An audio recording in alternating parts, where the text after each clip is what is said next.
Hello, friends, and welcome back again to another episode of Conservation Stories. This is Tillery Timmons-Sims, and as you probably know, I'm your host here for Conservation Stories, which is a podcast that's sponsored by the Sandhill Area Research Association, or SARA as we call it. And SARA is involved in all kinds of things that have to do with, in general, human flourishing. So any kind of ecosystem that impacts how we live our daily lives and how they are impacted for good or ill, we want to make you aware of those things. So one of the controversies earlier in the year, which has poofed gone now, was the purchasing of easements or purchasing of land to increase a wildlife reserve that is close to eastern New Mexico, which I think that project has been canceled. But it created an awareness for me of easements and some of the confusion around easements. And so Jim Bradbury, here's our guest today, he is an expert in easements. And I can't remember, Jim, who told me that I should talk to you. Well, I don't know. Hope it was somebody reputable. I think it was. It might have been Stephen Rockwood, Okay. but I'm not sure. And earlier Oh, we no. recorded conversation with a man from Canada who has a program. It's similar. I think of it as similar to the structures like the soil and water conservation districts, but it's not a federal program. It's voluntary. There's about 40 something of these groups of farmers, and they offer alternative land use. So they put conservation on the ground in different ways, the ways that they have structured and set up for their area. And then corporations and local folks invest in that, and then the payments go every year directly to the farmer. So Okay. it's not a cost share program like we would see with NRCS. It's not an easement; they can get out anytime.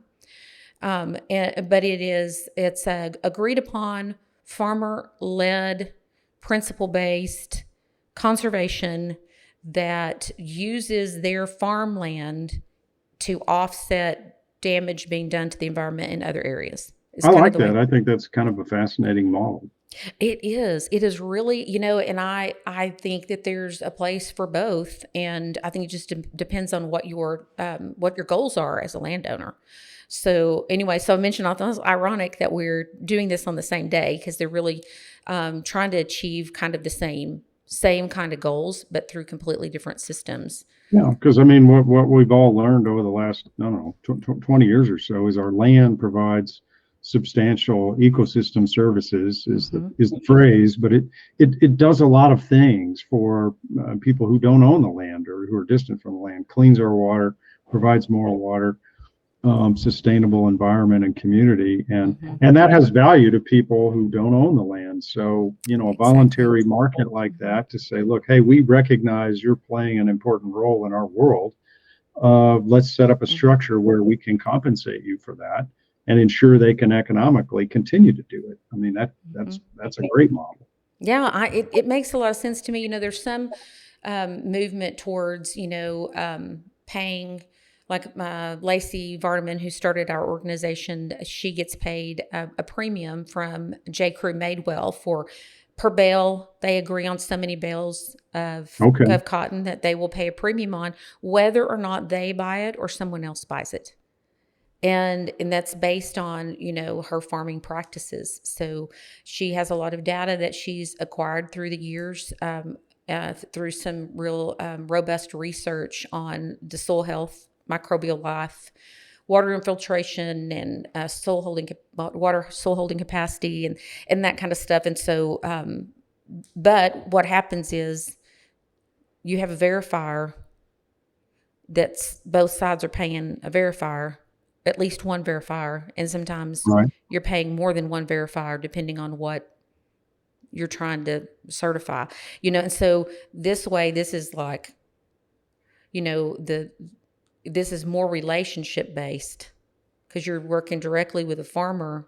You don't have that go between, that certifier who's really taking a Yeah. chunk out of the profits that the farmer could be having. And there's ways for farmers to get things verified for, we got all kinds of remote sensing capabilities. What do you want to find out?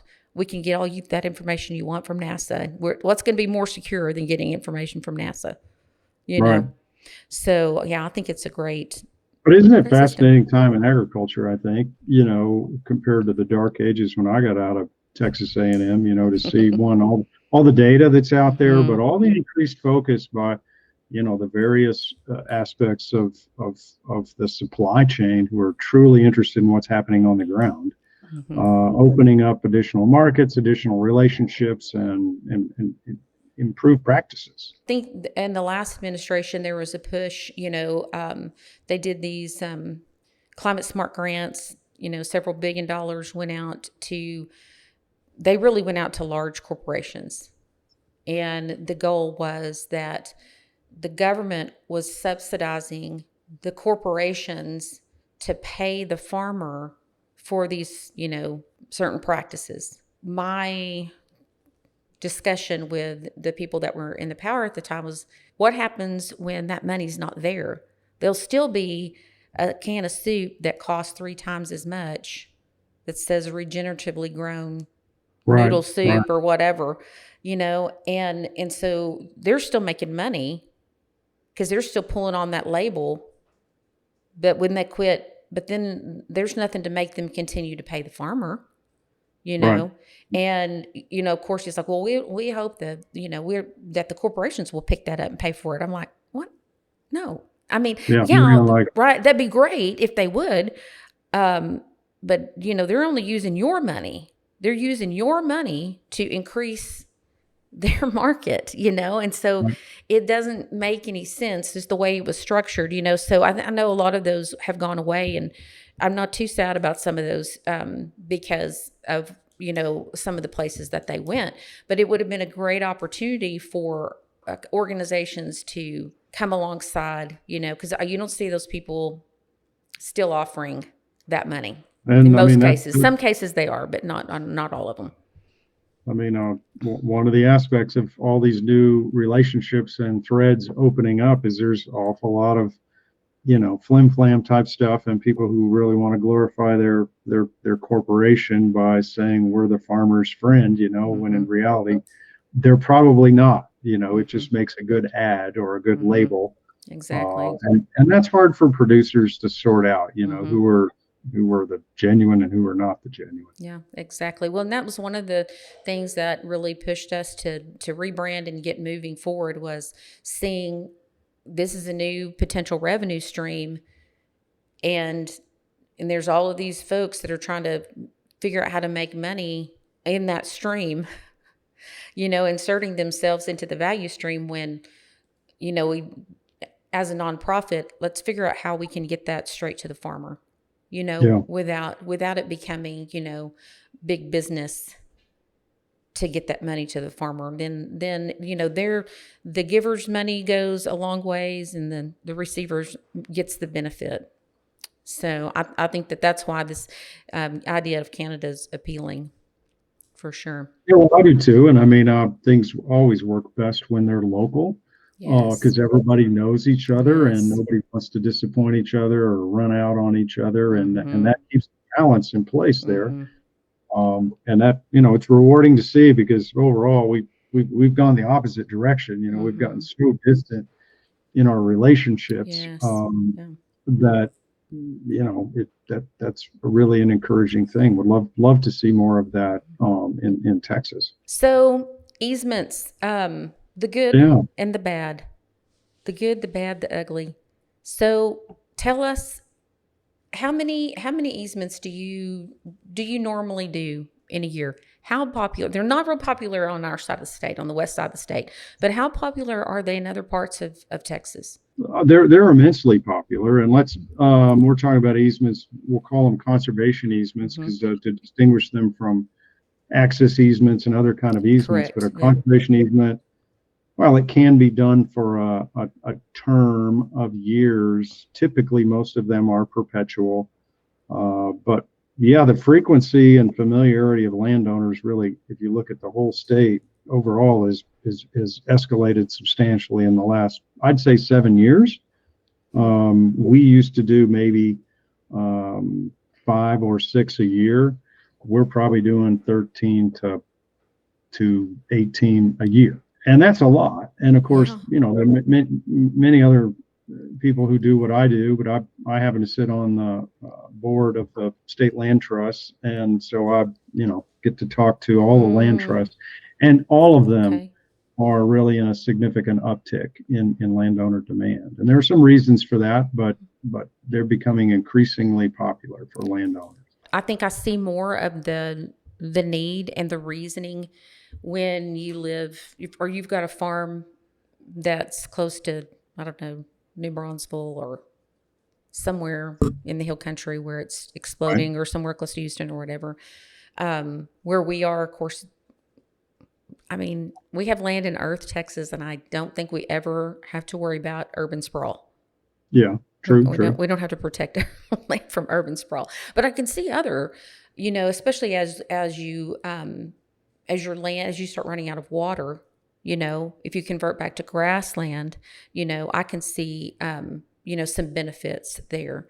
But what are some of the motivating factors where you are for these easements? Yeah, I mean, there are a variety of factors when clients come to us and lay it out. I mean, most of the time it begins that this is a piece of property that maybe that generation bought it, but maybe it's a multi-generational property, and I mean that is probably the most valuable asset the family holds.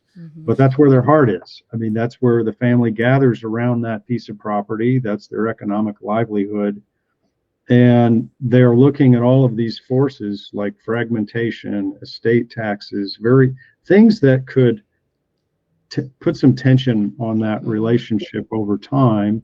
And a conservation easement, while it's not the only tool and it doesn't solve everything, it is a tool to help a family establish some permanence to this place that they love, which is to say, look, we know where these four corners of this ranch are, and we want them to remain for forever. And multiple generations of the family will always come back here. And so it kind of starts there. I mean, you have the threat of development, which of course in the Panhandle and South Plains, except for around the big cities, you don't have that.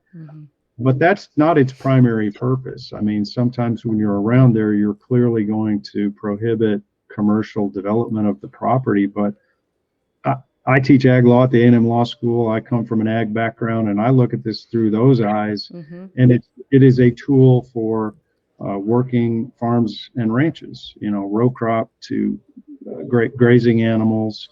Otherwise, a lot of our ownership now is in the, I think it's 75 to 77 is the average age of landowners.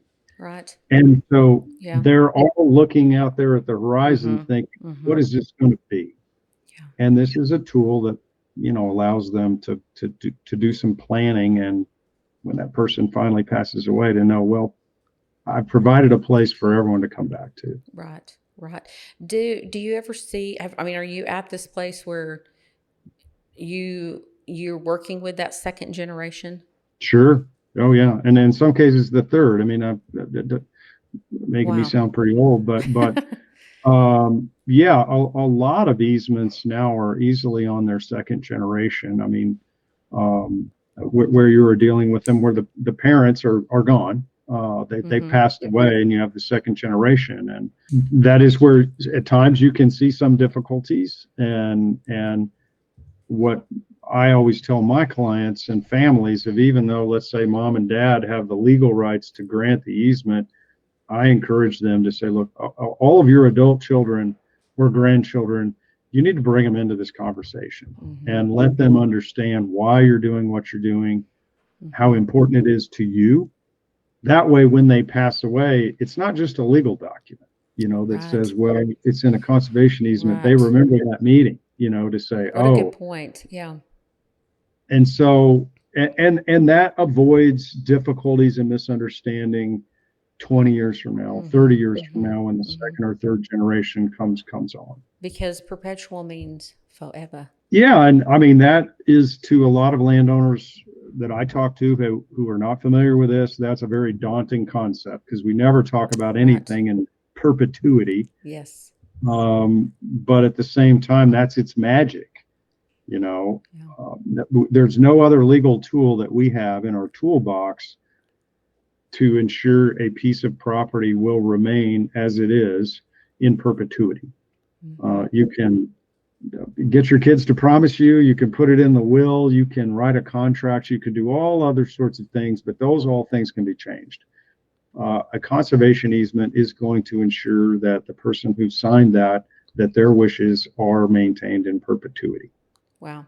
It puts a lot of burden in terms of figuring it out what it is that you want in Yeah, you perpetuity. better get it right. But yeah, you better get it right, and complicated job for a lawyer. But at the Right. same time, when you're at the closing table, you can see some emotion coming out of landowners who work their whole lives to establish Mm. this property debt free, to know that they've kind of made it. You know, they've satisfied their desire to Mm. know that this property is going to remain. It's pretty powerful. Today's episode is brought to you by Evan Stone with Clear Rock Farm and Ranch, part of the Clear Rock Realty Group in Lubbock, Texas. Evan understands West Texas land, agriculture, and what it takes to buy and sell farms and ranches in our unique region.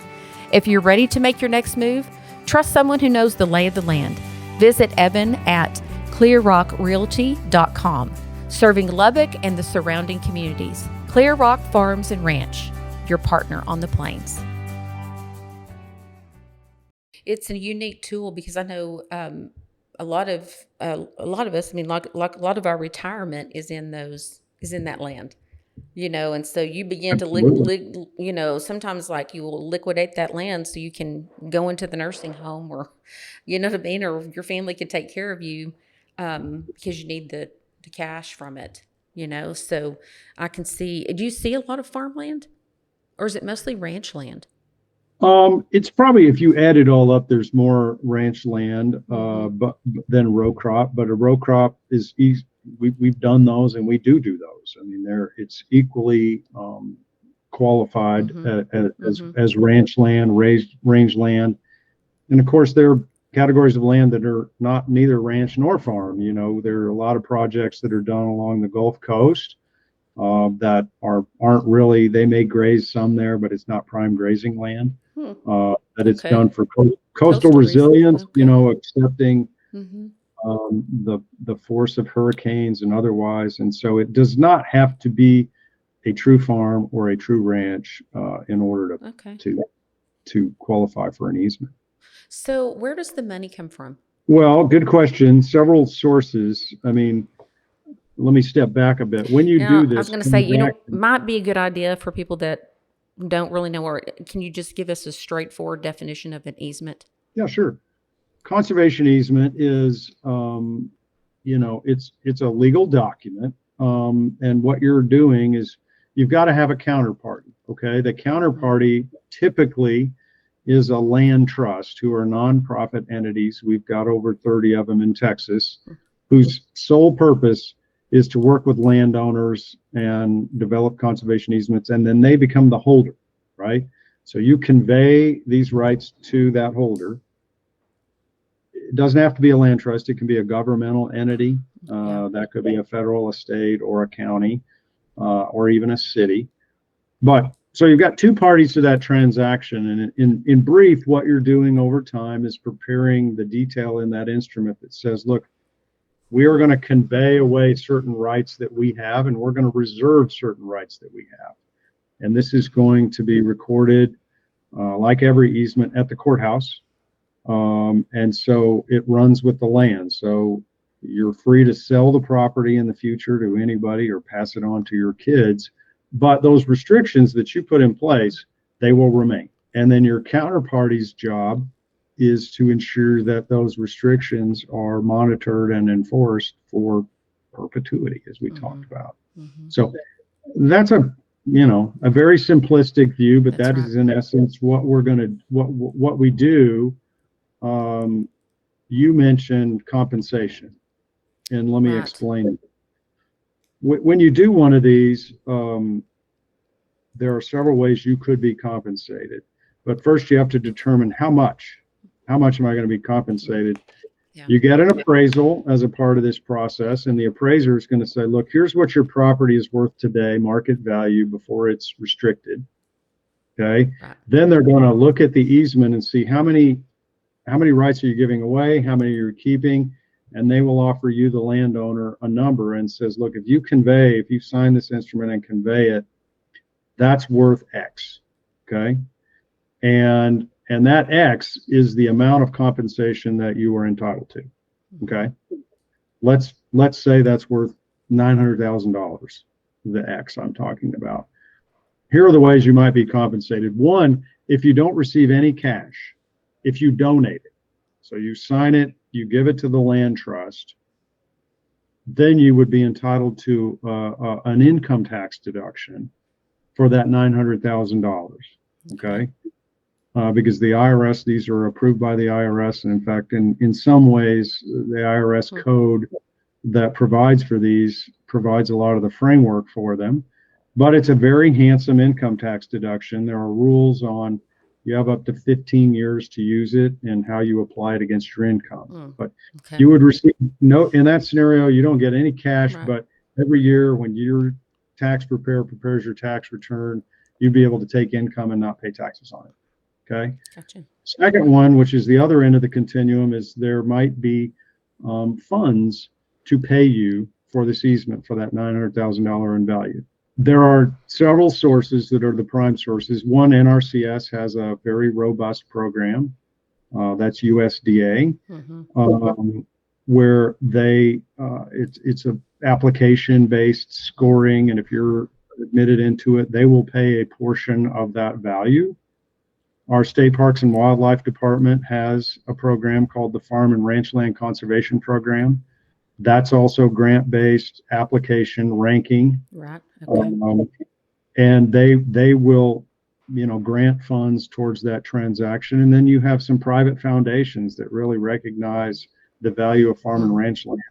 And they will put dollars in there. From there, you can get to some other, like U.S. Fish and Wildlife, and there are some other players who are not, there all the time, but they do have funds to be able to pay for those sort of things. And then there you get down to, we do have counties that have, you probably not the regular up in the panhandle, but in the whole country, there are a lot of counties who will pass bond packages to allocate, tens of millions of dollars towards these.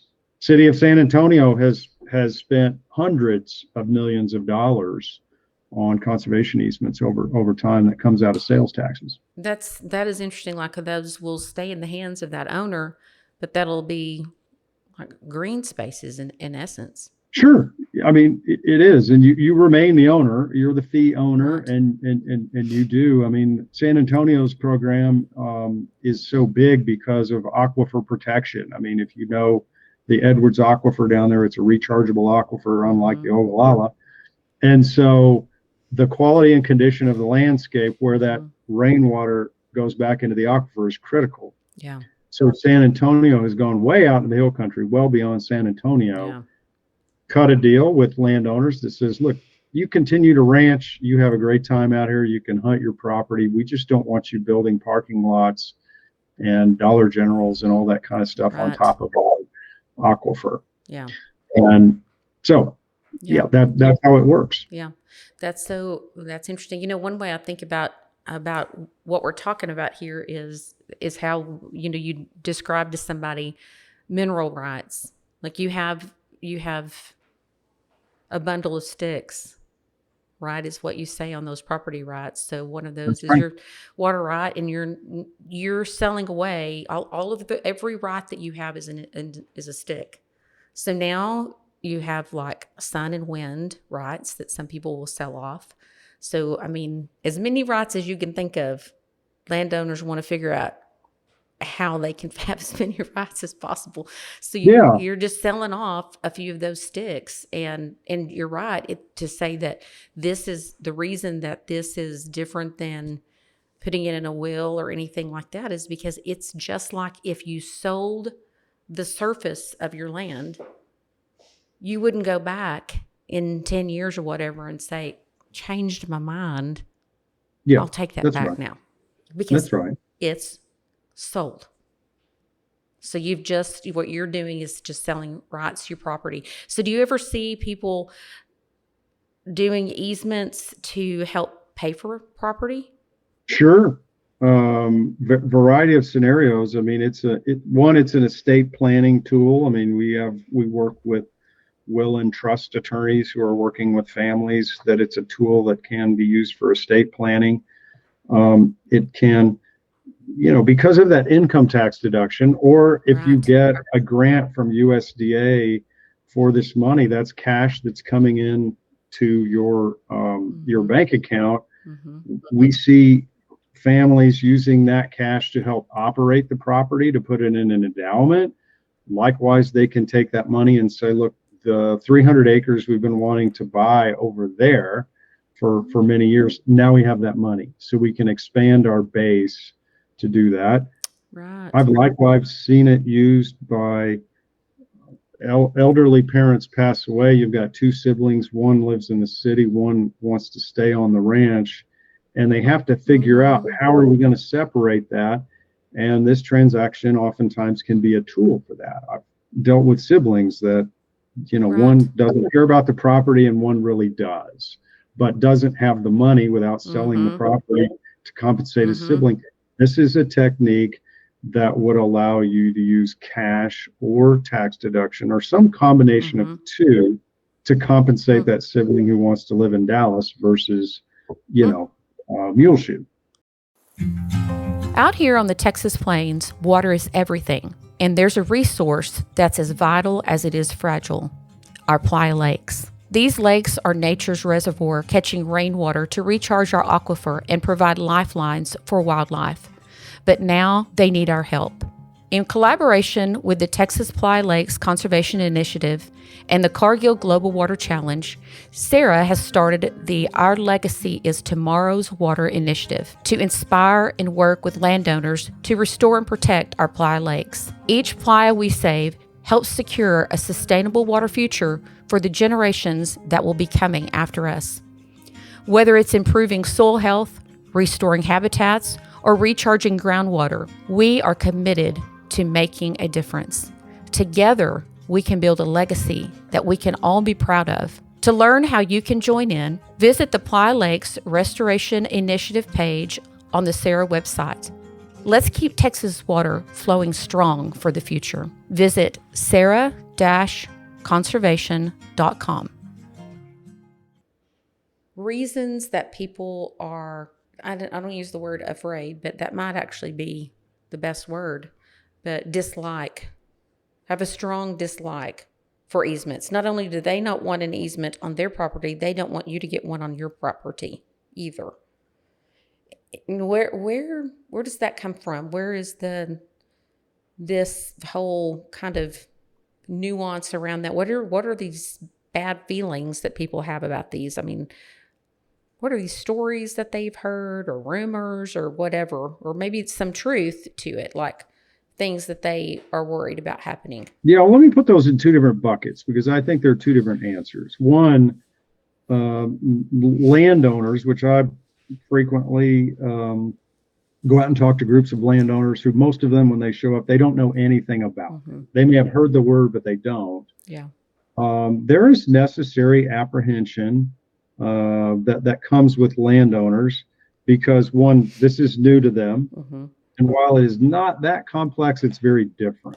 Right. And so when I start explaining it and they say, whoa, you're talking about a land trust having rights on my property, the whole notion of like somebody else having rights to my property, there's a necessary tension there. Yeah.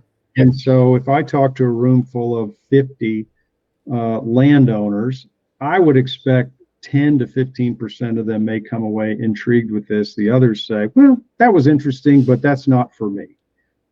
And I think that's a healthy situation because this transaction is not for every family and it's Right. not for every individual, and they can sort of make that decision based Mm-hmm. on good information. So that's why some Mm-hmm. landowners, when they frequently first come to this, they're like, I don't know. Mm-hmm. Mm-hmm. And I'm very comfortable with that because Yep. I you know, It's a, they, yeah, it's a, I mean, unless it's a term, it's a forever decision, because the difference is, and I guess you could think of a term easement, like a 30-year easement. I know Ducks Unlimited had like a perpetual and a sure, 30-year. I think of a 30-year more like a mineral lease. a term helps some people, but I feel like that scenario is working itself out. People are gathering information, hearing more about it. They're getting curious. Maybe a neighbor did it and they find out more about it. Where those landowners who are suspect, where the light really comes on is when they hear from other landowners, right? Because nobody wants to hear from a lawyer. But Mm-hmm. when they hear from other landowners who've been in one for 5, 10, 15 years, Mm-hmm. they get more comfortable. Right. Now, the other scenario you asked about, which is kind of a different world, which is, I will say, landowners and other groups who are very opposed to the notion of conservation easements, Mm-hmm. perpetuity, and very Mm-hmm. suspect of that. I think that's coming from a different source. I don't think that's just genuine landowner. I don't understand it, and I'm a little apprehensive about Mm-hmm. it. Mm-hmm. I think there are groups out there who feel strongly that some on good information and some not on good information. There is Mm-hmm. a good deal of attention, emotion, and in many cases hysteria out there about these, that somehow it's going to allow either the federal government to take control of large swaths of the country, or Mm-hmm. government to do it, or put it in the hands of people Mm-hmm. that are going to start coming to impose these by force. Mm-hmm. Okay. Mm-hmm. And we had the flurry of that Mm-hmm. up in the Panhandle over Mm-hmm. Muleshoe. We've seen it before in Texas, and Mm-hmm. it's happened in other states too.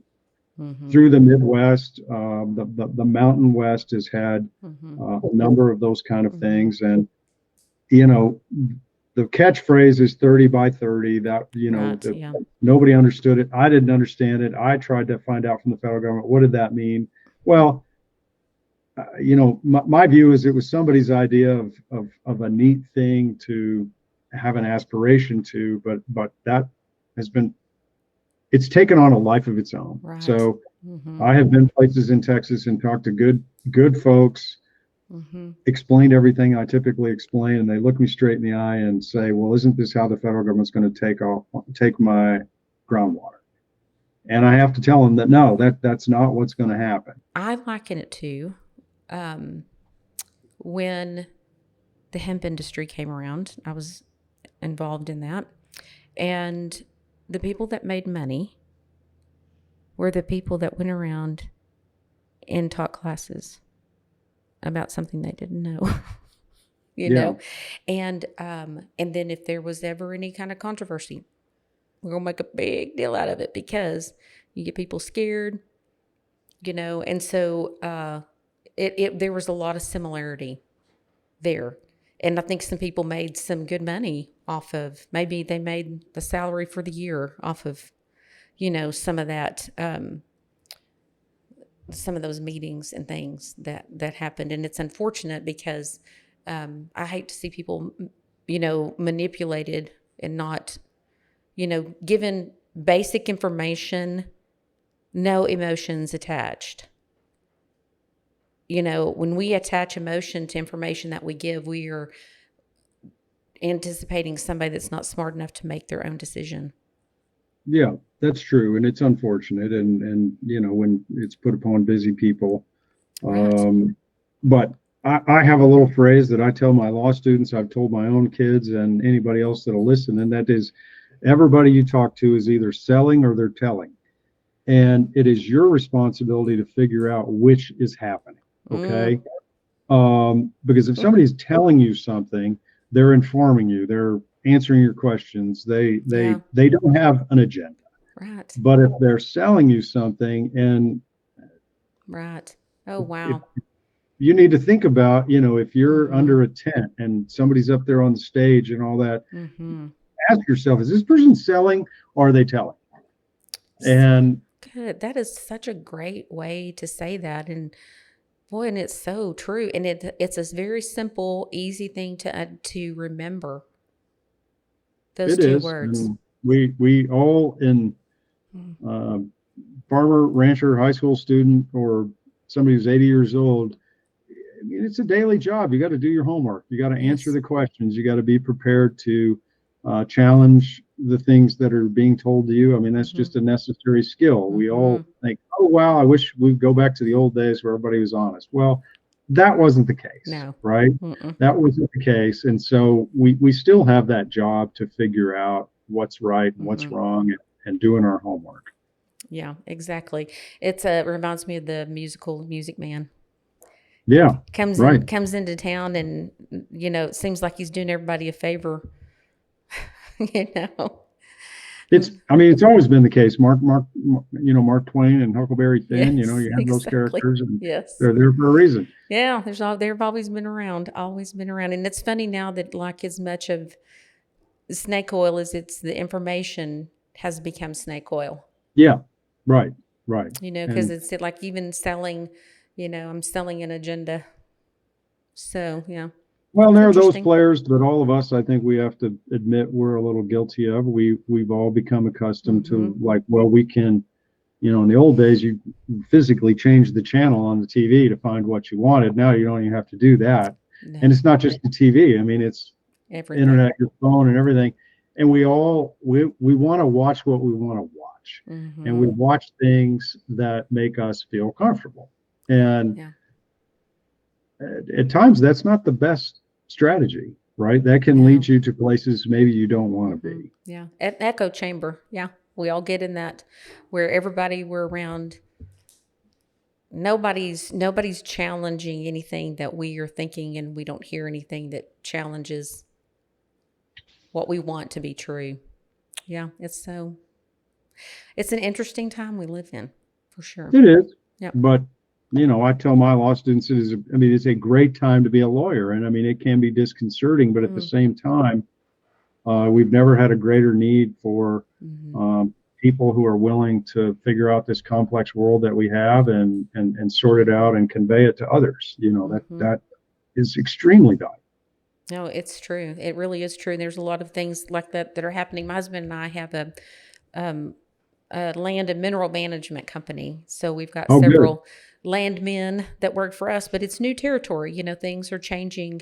They've been changing ever since we've been in the industry. I mean, but I think that we're seeing the rapidness of the change is really about Oh, yeah. just the expanding of the knowledge that we have to. I mean, we just recently went to a critical mining law conference because we need that kind of information now. We need to be able to understand those things to help our clients, and so it's good for landowners to be educated. And do you frequently have conferences or speak or host these informational meetings? Where do you speak?